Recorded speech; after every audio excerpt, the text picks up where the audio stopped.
Oke teman-teman ya, ketemu lagi dengan saya. Nah, pada video kali ini saya sudah berada di kumbung jamur tiram lagi ya.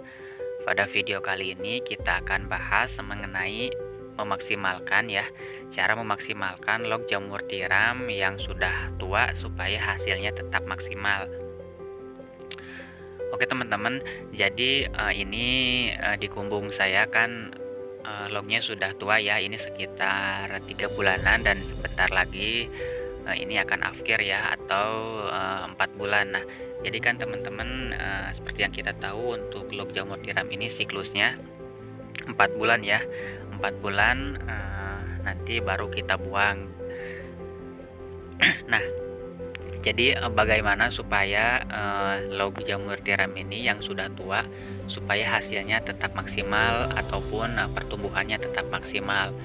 Oke teman-teman, kadangkala ya, jadi saat kita tidak merawat backlog jamur tiram ini, biasanya ini hanya bertahan 3 bulan ya untuk pertumbuhannya. Nah, setelah itu teman-teman jadi udah ya, nggak akan tumbuh lagi karena kita tidak merawatnya, gitu ya teman-teman. Jadi kalau kita tidak merawatnya, saya jamin ini si backlog jamur tiram ini tidak akan bertahan selama 4 bulan ya. Karena kita tidak rawat, biasanya hanya berkisar antara 3 bulanan saja. Oke teman-teman, jadi bagaimana supaya cara memaksimalkan ya supaya backlog jamur tiram ini mencapai target ya, baik itu omset ya, ataupun siklus ya selama 4 bulan. Nah, jadi ada beberapa poin yang harus diperhatikan ya. Yang pertama itu dari masalah kelembaban teman-teman ya.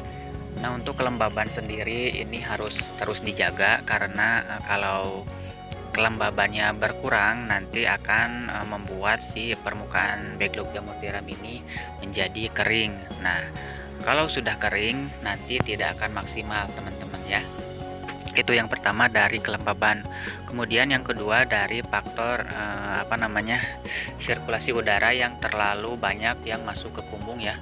Nah, itu juga bisa berpengaruh terhadap backlog jamur tiram ini ya teman-teman. Jadi ketika sirkulasi terlalu besar atau terlalu banyak yang masuk kumbung, itu sama ya akan menyebabkan si permukaan jamur tiram ini menjadi cepat kering. Gitu loh teman-teman ya. Nah, kemudian yang selanjutnya itu dari faktor hama. Nah, seperti yang kita tahu, hama untuk jamur tiram ini ya yang paling sering kita temui yaitu adalah ulat ya. Nah, ulat sendiri biasanya akan memakan permukaan backlognya ya. Nah, ketika sudah memakan permukaan backlognya dan kita tidak mengontrolnya teman-teman, nanti lama-kelamaan backlog jamur tiram ini akan membusuk ya. Membusuk karena sudah dimakan sama ulat. Nah, dan ulat itu juga ya suka memakan jamur tiram.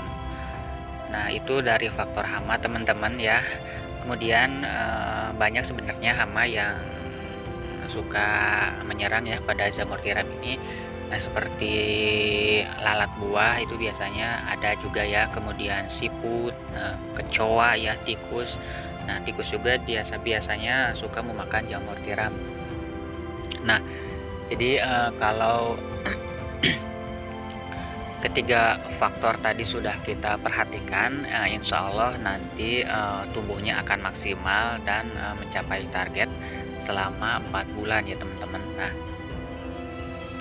oh ya teman-teman, jadi yang paling penting ya satu lagi, kita harus merawat jamur tiram ini bukan selama ya, kita harus merawat si backlog jamur tiram ini kurang lebih 1 minggu sekali ya harus kita rawat, karena kalau kita tidak rawat nanti si permukaannya itu akan tidak steril. Jadi bagaimana caranya supaya permukaan si backlognya ini tetap steril ya teman-teman. Nah, jadi kita setiap 1 minggu sekali harus merawat si backlog jamur tiram ini dengan cara membersihkan permukaan backlognya supaya tetap steril ya, nanti pertumbuhannya akan maksimal. Nah, oke teman-teman, paling segini dulu ya untuk video singkatnya. Nah, nanti kita akan lanjut lagi. Teman-teman bisa request ya untuk video selanjutnya kita akan bahas apa. Oke teman-teman, terima kasih ya yang sudah menonton. Saya pamit undur diri. Assalamualaikum warahmatullahi wabarakatuh.